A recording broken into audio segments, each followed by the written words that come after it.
The United States.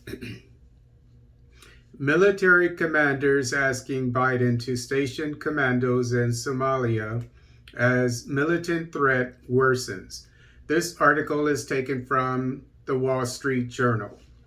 The Pentagon wants President Biden sign off on sending several hundred special operations troops into Somalia to help stop the spread of the al-Qaeda linked al-Shabaab terrorist group, the Wall Street Journal reported.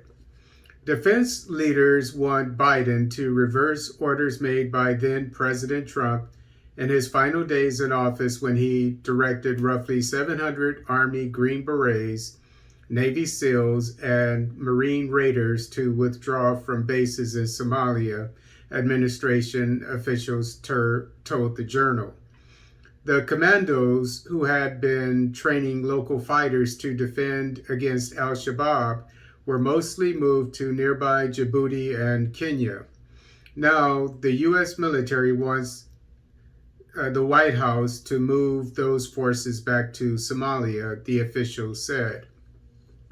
Since U.S. forces have come out of Somalia last January, we assess there is an uptick in al-Shabaab activities as the group faces no current pressures and has freedom of movement, a senior U.S. intelligence official told the outlet. If there continues to be no pressure on al-Shabaab, the concern would be that they would become a threat to the homeland. U.S. military counterterrorism operations have spread across the globe in the 20 years since the United States invaded Afghanistan with troops targeting al-Qaeda, its affiliates, and later ISIS, everywhere from Iraq and Syria to Libya to Yemen to Somalia to the Philippines. But the Pentagon considers al-Shabaab to be al-Qaeda's most powerful offshoot, with an estimated strength of 5,000 to 7,000 fighters. To counter the group's spread, the Defense Department since 2007 has conducted a largely secret special operations war against it.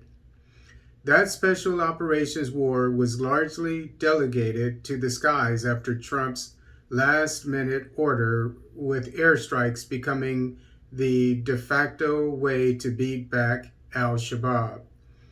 But after Biden took office, the administration quickly reduced the number of U.S. drone strikes against al-Shabaab and put Trump's decision under review.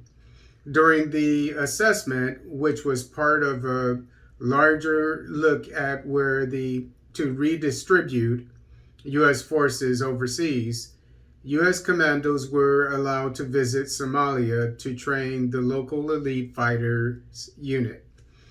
But senior defense officers argue it would be more effective to have local soldiers fight and train alongside U.S. Special Operations troops in Somalia. It would also be easier to coordinate air attacks with troops on the ground. Though Biden hasn't announced his decision, it seems likely the military will get most or all the troops it wants in the country, the official said.